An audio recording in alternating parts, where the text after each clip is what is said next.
morning. Very distinguished group. Nice to be here. Nice to take a break exactly 7 days before we open this new place at midnight on Wednesday next week. The topic that is on the agenda today is creativity and managing creativity and change in a business environment. Presumably the underlying notion of this kind of a conversation is that everybody wants to try and take things to another level. Everybody wants to be original and creative and go somewhere where their competition and others have not gone. Of course, don't we all? It's how to do it that causes the problem. It's especially interesting that the way Mike was talking just now very generously about me, that I think of myself and what I do being a student of the process of creativity. I've never felt that I've got my hands around it or my arms around it to the point where I got it down cold. I think what I love about it most is that I think of myself as a student of this, and therefore there's always more to learn, always more to do. Now that's a very self-evident thing to say. But what I'm going to try and do today, because I thought a lot about when I was coming over last night, what a fancy group of people you are. And I thought, well, gee, the chances of me saying anything that's particularly insightful or revolutionary to this group are close to zero. But I do have a rather strange ballpark that I play in. And perhaps maybe a discussion of how I go about doing what I'm doing and what those priorities are. You may find it interesting. I hope that if any of this is something that you take with you to what you do, then I'd be particularly delighted to know that. But in the meantime, here goes. The notion of being creative, the notion of being original, as I say, is sort of a universal aspiration. How to do it. I'd like to give you an example. Oh, and Mike also mentioned that it's easy to try and copy something, but you don't end up in the same place. It reminded me of something that happened just as he said that. Years ago at the Golden Nugget when I was starting, I didn't have any rooms yet, but I had a lounge, and Willie Nelson, Waylon Jennings, and Kenny Rogers sang in that lounge. We had a country western thing going. And Waylon Jennings would come and do 3 shows a night, 7 days a week. And he was a big star then, but he liked coming to Las Vegas. And there was a kid, and Waylon in those days was in his early 40s, and an established star. And there was a young kid named Wendell Atkins that was from Norman, Oklahoma, that worked in the lounge when Waylon wasn't there. He was 25 years old. He was a tall, good-looking young guy.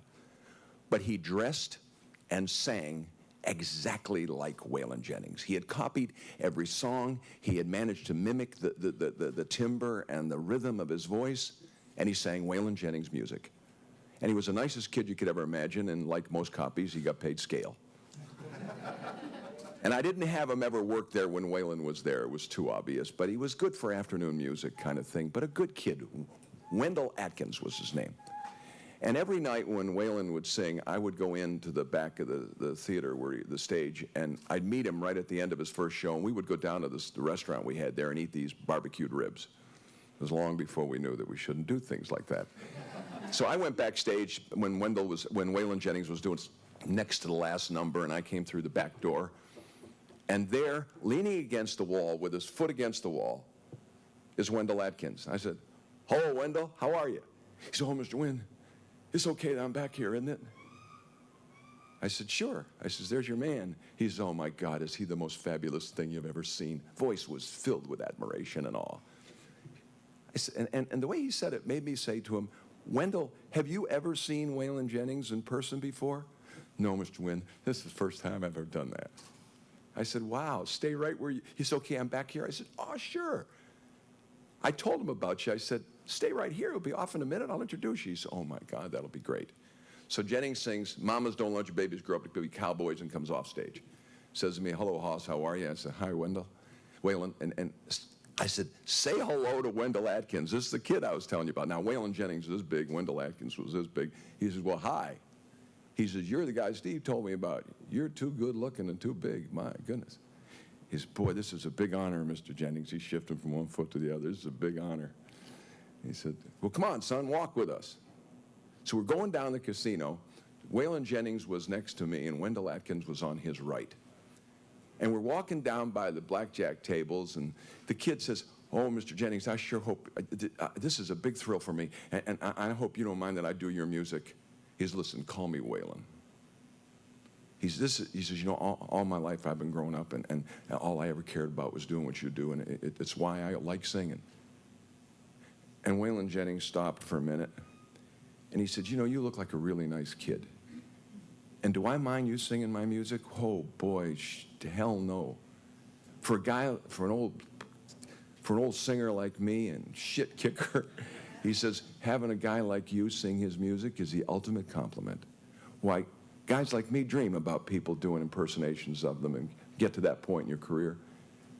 So Wendell, I don't mind you singing my music, but you look like a real nice kid, so I got to tell you something. In show business, you only got one crack at it. You got to be yourself. You can't ever make it big doing me, because I'm already doing that. He says, you got to be yourself, Wendell. You got to find yourself. And then he looked down, and I was watching this exchange, you know, from about 2 feet away. It was sort of fascinating, because Jennings was being very sincere, and he obviously liked the kid. And then he said, and incidentally, I'll tell you what the big problem is when you're doing me, son. He says, when you're doing me, you're always one record behind. I've never forgotten that crack that Waylon Jennings made about being one record behind. And when people, like in my business, you know, see something they like in my places, they're just one hotel behind.